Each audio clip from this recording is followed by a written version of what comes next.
Welcome everyone to the 7th edition of Imagine This Women's Film Festival. Thank you so much for joining us for the Shorts program, New York only. Right now, I would like the filmmakers to introduce themselves and tell us where they're joining from, and also give a short description of their project. Hello, my name is Sara Kaskus. I'm the writer-director of The Window. I'm currently in Lebanon. So my short fiction discusses two women who reunite in their old bedroom 1 year after the Beirut port explosion of 2020. Wow. Thank you for having me. Yeah, sounds fantastic. Yeah, it's a lot of fun. My name's Chloe Unattached. I'm currently in LA. So my film's called Ages of Man, and it's very different from that. It sounds it's a dark satire, which is like 3 vignettes of women, of men that have put themselves in vulnerable situations with women, and it's sort of a comment on the invisible labor of women. And if you can tell us, how did you guys come up with the concept of your project, and what was the process like? Well, I'm a survivor of the Beirut port blast, and I felt I really needed to try to do something with the trauma and try to process or start to at least what happened. And I found myself just kind of obsessively writing at one point, but this was maybe 7 months later. I mean, we all lost our apartments, and at some point a friend of mine moved into a new place, and it was the room that you see in the film, which was literally basically right there at the port after it was renovated. And as soon as I walked into that room, I just had this feeling like I needed to do something in that room and try to make a film that discussed this collective trauma and try to take the two extremes of it, because I mean, we were split in half, especially the queer community in Beirut. It became this kind of extreme reaction when you're faced with literally a near-death experience. There were people that just kind of packed up and left, and then a lot of people, especially again in the queer community, who kind of reverted back into the safety of what is expected of them from society. So they kind of went back to the safety of, like, you know, the parents' home, and, you know, culturally what's expected, like, you know, at a certain age, a woman should maybe get married and start looking at all of you know, the social norm in this culture. So that's basically the genesis of the whole thing. I wanted to make a queer film that represented women, and especially women in their 30s, because we have no representation of this coming from Lebanese cinema. And also I really needed to tackle this trauma. Yeah, that was pretty much how it started. What was the reception like, and were you able to screen in any festivals in Beirut? Not in Beirut. So basically, we can't submit it to the censors. They would definitely not let it pass for a screening permit. There is a lot of censorship on queer film. And also it was a security issue. Like we filmed in secret. We didn't have a shooting permit because, you know, we're basically filming, you know, facing the port, and it's a queer film. So it's very risky to screen it publicly. So we haven't, you know, to protect the cast and the crew. But we've been screening outside, outside of Lebanon. I mean, it's unfortunate. We would love to screen it at home. But we have been, you know, putting together private screenings. Our support and funder, Heinrich Böll Stiftung, they organize private screenings, like cultural screenings and impact screenings. So that's how we've been able, like, you know, invitation list only, but publicly, unfortunately, we cannot. Yeah. Given the nature of the film and in Beirut, how people, I guess, society views the LGBTQIA community, How difficult was it for you to find crew and also actors to be part of your short film? It wasn't that hard. We have a very strong community. We are very supportive of one another. Unfortunately, actually in 2019, there was a revolution that was starting, and we were very loud. We were all on the streets, hand in hand, queer community, feminists, activists. Our voices were really out there, and we were, gaining a lot of visibility.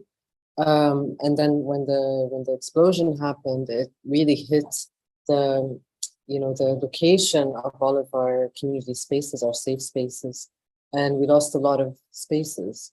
And also it hit hard, and we're in a constant fight. We're always, it's a lot of activism, it's a lot of going down on the streets and stuff, and it's just after something so major happened, and so traumatic, and all the focus kind of shifted on an individual just trying to fix their homes or relocate or tend to physical and psychological injuries. So we didn't,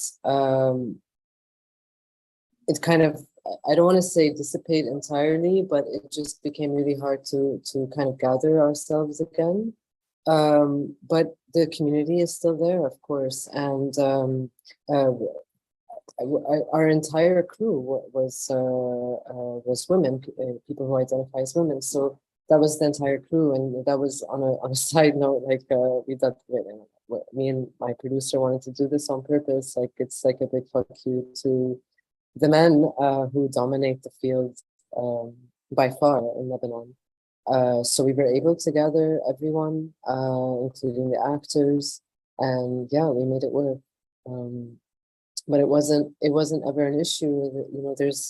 There's a very strong queer community and a very strong a community of allies as well. So that was pretty easy to band together and make this film happen. And what about you, Claire? Oh, that sounds fascinating. I can't wait to watch your film. What was the first question? It was what was the purpose? Well, I mean, I have a very different tone, I believe, and my colleague here, but the genesis of the concept was the idea that women are always slightly scared of men. Like it's something about being just involved in the patriarch, and this sensation is something that women have and men don't. Like when you're walking on a street and the light starts to change and the day starts to come to an end, immediately our reaction is different. And this, I think, is a universal kind of fear. And I guess me being a satirist, I took this concept and sort of made a tongue-in-cheek response to it and said, what if men were as wary of women as women are as men?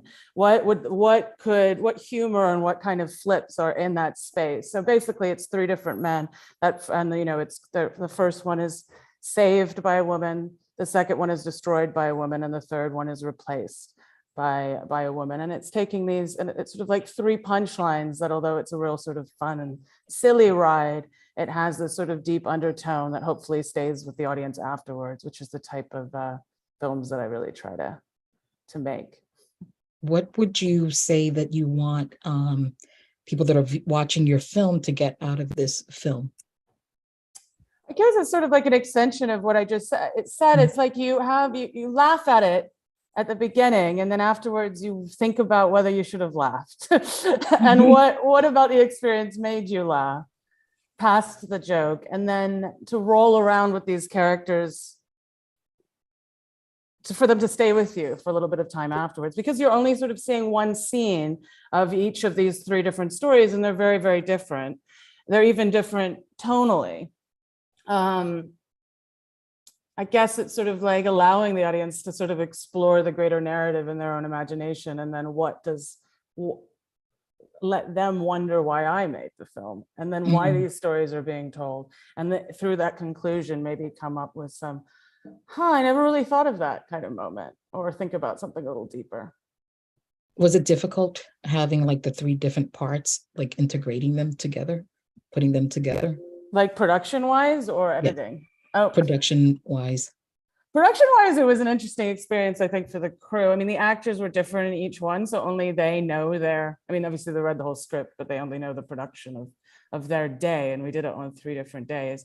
But I think it was sort of an interesting experience for specifically like the cinematographer and the production design, because color is really important in the piece, and sort of like shifting gears each day. But I think it was a challenge that everyone kind of embraced. In terms of the structure of the film, it very much stayed the same as how it was written in the script form. Okay. And if you guys could tell us, how did you guys go about raising funds and getting support for your project? And also, if you would, what advice would you give to new filmmakers as well?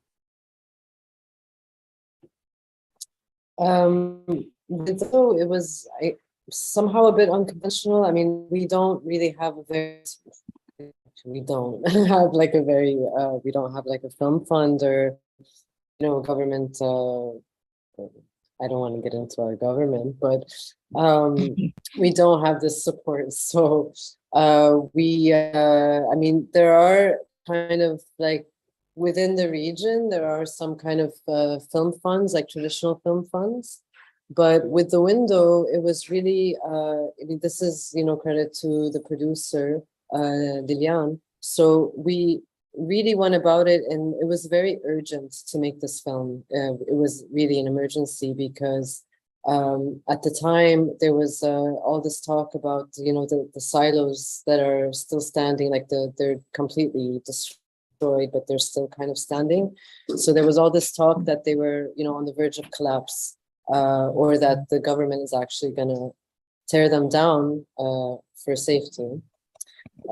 So basically, not to hide any evidence, but basically what happened, so it was urgent. We really needed this kind of structure in the frame.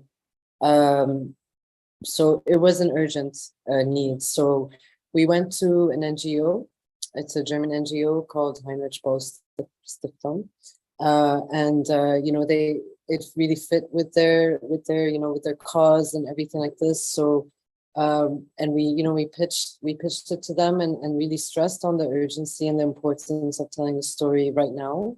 And literally we shot it, and we were shooting like maybe a month and a half later. It was really kind of fast, maybe even less, because we were really rushing, because it was really a big story. Now they did collapse like 2 months ago. But at the time they were gonna fall back down. So that's how we gathered fund for this particular film. Yeah. Very interesting. I know that Germany, they do support a lot of filmmakers from different countries, which is great. Yes. Yeah. And what about you, Claire? Well, the film was financed by a company called Dog-Eared Films that I have a relationship from, that's in the UK. The main shift that happened with my short was meeting the producer, Martina Silcock, who I met through a BAFTA talent scheme.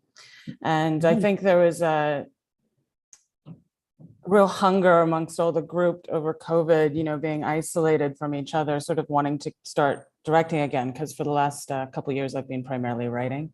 And so I sort of used the network of this BAFTA talent group to reach out to different heads of department, and enabled me to get almost all female HODs, but a very heavy female shoot in general, which is something I think is, you know, I think I met my cinematographer Wenting through that process as well. And you know, as we all know, the attitude of leadership really filters down through teams. And it was like it was one of my favorite short films to work with, because when you're working with a small production team, everyone sort of speaking the same language is really crucial. And it was a real delight running around LA with these ladies. And do you have any advice that you would give to new filmmakers when they're looking for producers or raising funds for the films? One of my biggest recommendations is always to think of to rise together, create collaborators and pay attention to who you meet at various film festivals or whatever. I think the one thing that Hollywood shows that white men are very good at is like linking arms and just like rising up like a toy in a bath. And I think that women and other groups should take that example and really like help each other out and work with each other's careers as well as ourselves. And really, honestly, looking sideways can help you almost more than looking up at like people that are higher than you in the system, and is a surprising better way of like raising in the industry. I'd say that's my top advice. I don't know if you have anything to add to that, Sarah. I'll try to think of something more useful. I mean, definitely, collaborators that you always work with. I mean, that really does build. I mean, I can speak more towards the very tiny film community here. You're kind of like, know each other. We all, I think a really piece of advice is to connect with the producer who's really kind of about to, because the funding is going to be just very long time of hell. So like, you need someone who's with you, who's also, focused on story with you, not just, as a product. And I feel like that makes it a bit more better, the whole fundraising process, just to keep going back and forth. And yeah, especially if there's any production challenges, like where they don't know it's too expensive, scrap it. If they're into the store, then very around it that also suits the action, which is like that's been very helpful. Oh, sorry. Yeah. Mm-hmm. No, yeah. I'm also curious to find out what it was like, because you both are writers and directors.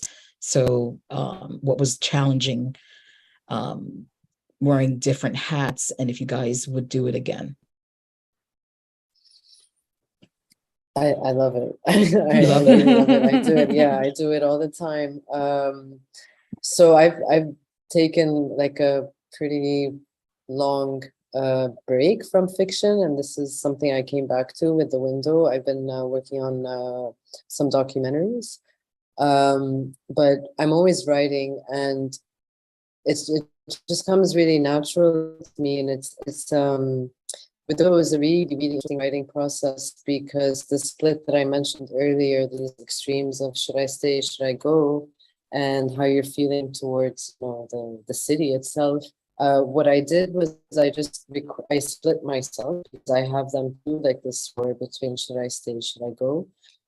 So basically I just split myself in two and just I recorded a conversation I was having with myself as two different extremes. So I was really just arguing with myself and like, seeing the logic in something, and then kind of the other part of me said, no, that doesn't work, do that. And I think the recording is something a bit over an hour.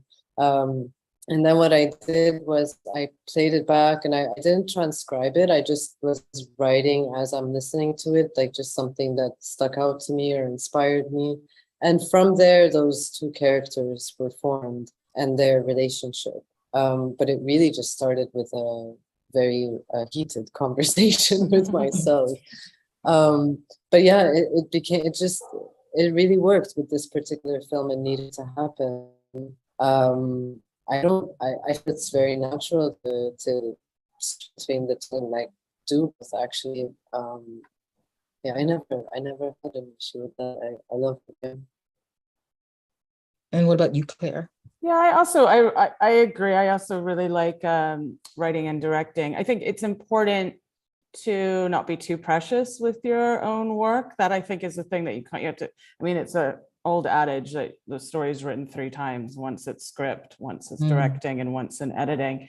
I think sometimes, or at least the Claire of 10 years ago might have gotten my own way a little bit in that process, especially when you sort of really like a beat or something was very precious to you when you were writing it. You have to really serve the story again and come at it with fresh eyes. I think preciousness can sometimes be confused with artistic intentions, and that's not always the case. So I guess it's about being sort of disciplined about allowing your eyes to kind of refresh and serve the story or serve what you're really trying to do.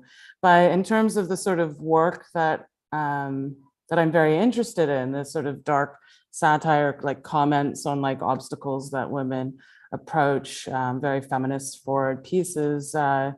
You know, I got a lot of those stories to write. So as currently, they seem to be being written and directed by the same person, though I am up for meeting other people that are up for the same game.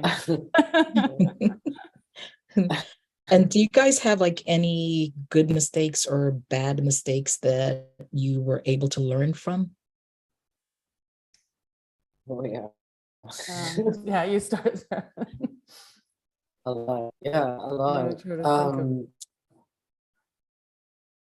Yeah, you something and absolutely onto something precious. It was like during the round, phase of the window, I really did hold on to things that when I started rehearsing the act, I just realized they felt very forced, I think really good mistakes happened on this film in particular because of the way we were filming. The whole film, it takes place, during sunset. It's supposed to be like in real time, like they're in this room. So we shot for 4 days only, and we had 40 minutes to shoot every day. You know what I mean? So it was insane. So at some point, I'm like, this was a horrible mistake, because it's really like we had to rehearse so well, and not just with the actors, with the crew, the cinematographer and the sound recordist and the AD. They were and the first assistant camera, so they were all in the room with the two actors. So it was crazy because there's a lot of people in such a tiny room, and it's a lot of choreography, and the whole room is windows and mirrors and glass frames. So there's all these reflections and shadows because of the sunset.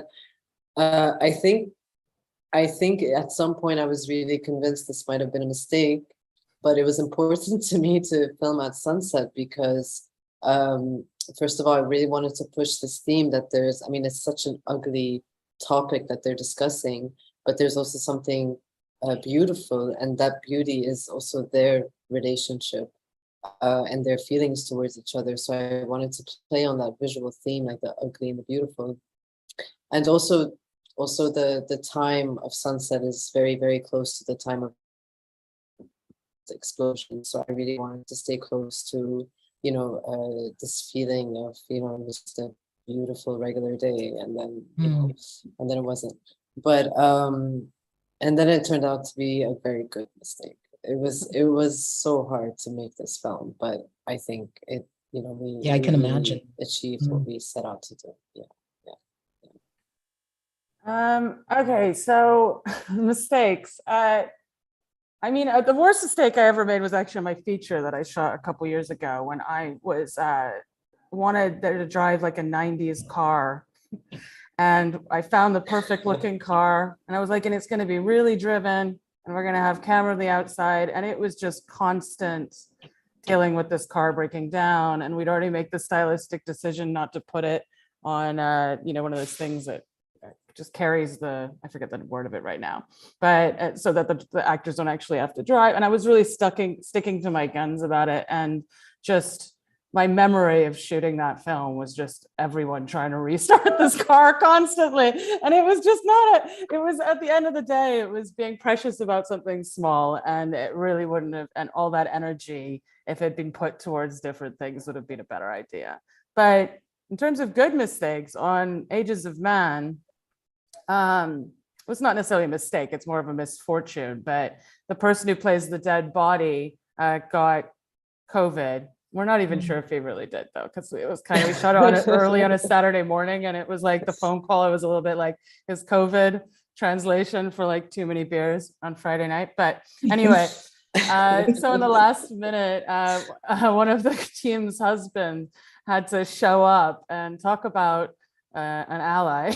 He just got right into being a murdered man for us, and he turned out to be having impeccable comedic timing, which was a delight. So I couldn't have asked for anything more. So it was one of those rolling with the punches and it working better for you kind of situations. Oh, great. Yeah, that happens often. Yeah, especially with smaller parts. You gotta have people. Yeah, we had this every day was a challenge because we're overlooking the port, and I remember one morning, because I was sleeping in the apartment, which I don't do it. Like, I was sleeping on set, and I was there. I spent, I think, 2 weeks living there, so it just got, I wanted to kind of immerse myself in it, but it also got really intense. Absolutely. But this one morning I woke up, it was, I think, the second or third day of our shoot. So I woke up and I'm making coffee, and I walk in on set, which is this tiny room, and I look out to the port, and I wanted to walk in and kind of plan the shots for the day, and there's this massive ship parked, or I don't know if they say parked or whatever, they're just right there, and that wasn't in the other footage. You know what I mean? It's this massive ship, and I'm like, okay, how are we gonna remove it? So major challenges like that, and I was so insistent on, like, move the ship, find a way to move the ship. And I was just so insistent, like, to continue, because we had planned to shoot out the window that whole day, with that whole 40 minutes, not the whole day. But actually what happened was we just flipped and shot, the opposite way. And this actually brought out a really beautiful moment with the actors that wasn't planned, so I mean, I really like these really kind of, you think they're really unfortunate or a big bump in the whole shoot, but they end up really working for the better. Absolutely. And I'd like to tag on that. I mean, I think one of the most important things to learn as a director is, like, when you make your shot list or whatever, that essentially once it starts going, once the project starts, actually that film's turning over, you're putting out fires. And so you have to be, like, equipped to handle problems. And that often means changing your shot list. That often means cutting your shot list. Absolutely. And so, like, approaching the project and approaching, your prep for the film, whatever, how big or how small, with that in mind, I think is really valuable. You don't want to be you want to be the person who can help put out a fire. You don't want to be the person who's, like, throwing gas on it. Yeah. Exactly. Yeah. I have two more questions. If you guys are working on any projects, and also where we can find you on social media or your websites. Yeah, I'm currently writing. I'm not quite sure what's yet. I'm just kind of going with it. Every now and then I just film. It's nothing very specific, but somehow it is. I don't know. It's just in that really beautiful phase where you have no idea what you're doing, and then until you do. And I think it's my favorite part of the whole process. Sometimes I feel it's some kind of a fiction. Sometimes I feel it's not, like a documentary. But then actually a few days ago, I was sitting with myself trying to make sense of it. And then I was like, okay, actually that makes perfect sense, because this is how I feel about Beirut specifically. It's this weird mix of fiction and reality, fiction and non-fiction, because what we're living, our reality, just feels unreal, and what you would imagine is completely unreal is actually your reality. So I feel like it's kind of perfect that I'm lost between these two formats. But yeah, that's what I'm working on. And my social media, my name is Sarah with an H, Kaskus, Kaskas. You can find me .com, my website. Also find me with my production company, which is Karaj Films, ARAJ. Thank you. Projects, And, yeah. Oh, sorry. That's fine. So yeah, I've got into this niche of working on a bunch of projects that are based off sort of like inspired by true stories of women that actually existed. So I have a sort of pioneers or rebellious women that existed like 100, 200 years ago. I've got a feature that's coming out about an American pioneer, a script that we're just about to send out and hopefully Nice. will be getting made in the next couple of years. And I've also got an Audible podcast that's just been greenlit, which is about a female serial killer, but it's a fictionalized story based around her life. So that's Congrats. very exciting. So I'm sort of working with outrageous women that really existed, which is fun because I think we have this habit of always thinking that we are revolutionary or we are the fighters, when these stories and these fights are extremely old, and there's always been pioneers and women sort of forging the way in different ways.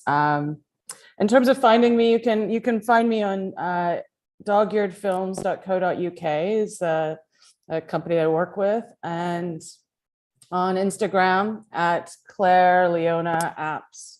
And yeah, from there, you'll be able to find everything. Well, thank you so much, ladies, for joining us today for the Q&A. We will have the films up until October 2nd. And if you haven't done so already, please go ahead and watch some amazing films. And I hope you guys have a wonderful rest of the day. Thank you so much.